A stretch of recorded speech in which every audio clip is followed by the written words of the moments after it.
Bloomberg Audio Studios. Podcasts, radio, news. Let's go to Berlin right now. Bloomberg's Oliver Crook standing by with an interview with a key player from the under-pressure auto industry. Ollie. That's right, Tom. And listen, it's not just the auto industry, because this is a sort of story that sits at the very center of the biggest sort of stories we've been talking about for the last few months, whether it's AI, semiconductors, the auto industry, tariffs, and of course the German economy. So I'm very pleased to speak to somebody who really sits at the heart of all of these stories brought together. It is the CEO and chairman of Bosch, because Bosch, we should just say, in addition to being one of the biggest companies and employers in Germany, it's technology that it's in half of all the smartphones. It's almost in everybody's home, and it's in literally almost every single car on the planet. So Stefan Hartung, thank you so much for your time today. We should start in the auto industry because we have more difficult news out of Volkswagen today, and probably your order book is one of the clearest indications of what is to come in terms of demand for the auto sector. What are you seeing there? Well, we are still growing in the auto industry also this year, but let's be very honest, the auto industry didn't grow as much as we anticipated. So the overall production of vehicles will be pretty much flat. There will be a very small growth. Just few pockets are left of growth, like India, for example, or the Chinese export. There is still some growth in the battery electric vehicles, but we see a big shift actually. Not only that there is no volume growth, but the shift is away actually from the big growth numbers of battery electric cars to plug-in hybrids. So that is challenging in this industry, because if you change production programs in this industry, that's a big thing. It takes a very long time. So do you see any reason to be sort of more optimistic about things turning around, or do you think we're in this for at least another 2 years or so? Well, long term, we know things will change towards the battery electric vehicles, and that's a good thing. But definitely the ICE technology, so the engines will be needed longer. That's what we always thought. So there is a technology open approach now coming by the consumer, because the consumer freely decides what he wants to buy.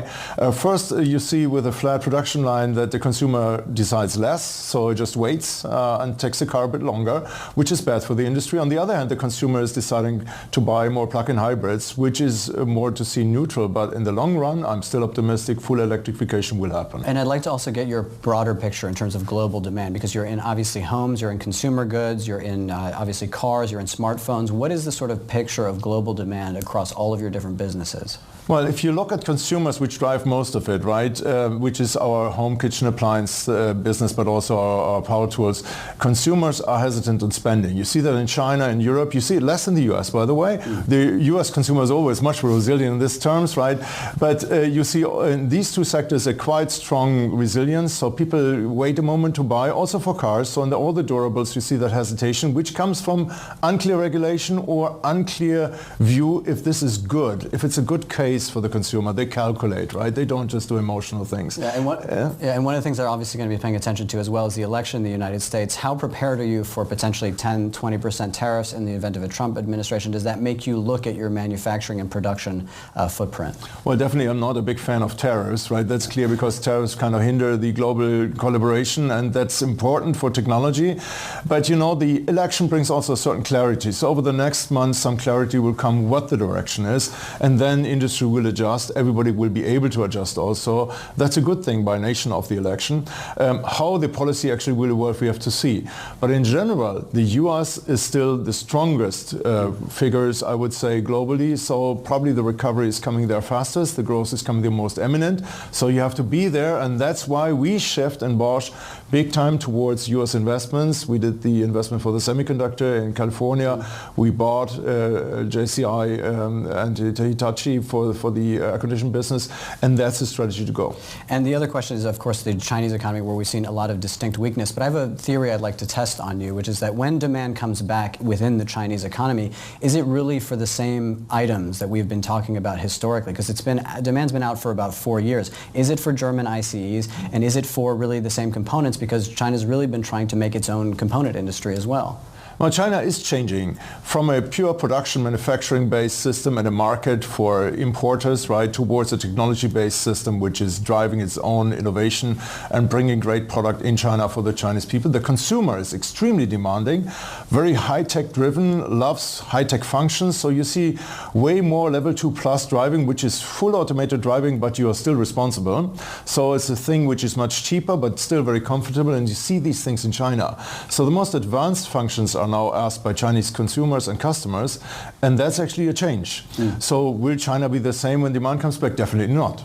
And then the other question I have also for you is that you said that this is going to be a very challenging year for you, the road ahead, and that obviously where demand is absent, then cost cuts need to happen. Are there going to be more cost cuts at Bosch? Where are you looking to cut costs? Are jobs on the table? You're going to have to cut some jobs. Now, most important for us are not the cost management questions of our plan. The real core thing of the plan, which includes cost management, right, is the innovation plans, because we go for new innovation to face with better value to the consumer in different areas. So we're forced to go more to the US, we're forced to go more into new product, new innovation, and be on the forefront on these new trends, also in China, also in Europe, but also in the US. So let's not be totally pessimistic. In terms of those new trends, where is Bosch right now spending the most in R&D? Where are you seeing that sort of promise? Well, still a lot of money is spent for semiconductors because that's an investment-based approach, right? You need to build these factories first, right? There is one in the US and there are some in Germany we still build. And then there is obviously the electrification story, because long-term battery electric, this will be the way to go. And automation of vehicles, including full automation. But majorly, the trend is now not going for full automation, which some players show, but the semi-automation. So we are still responsible, but the car does most of the work. That seems to be the way where the next wave is really coming. And is that a category where you think you could see an acquisition, for example, in Bosch? Because you said sort of a number of times that you need to be prepared for inorganic growth. Where are you sort of looking at inorganic growth? Well, I think on the inorganic side, we are not so much looking at the automotive, because the automotive we can do from our own. We invest heavily in our own capacities, right? But inorganic growth, we did this now with the air condition because of the heat pump business, which is also transforming the industry. And there in this non-automotive side, always we are quite active. You saw that also with the building integration, where we acted in Canada and the northern US with Paladine.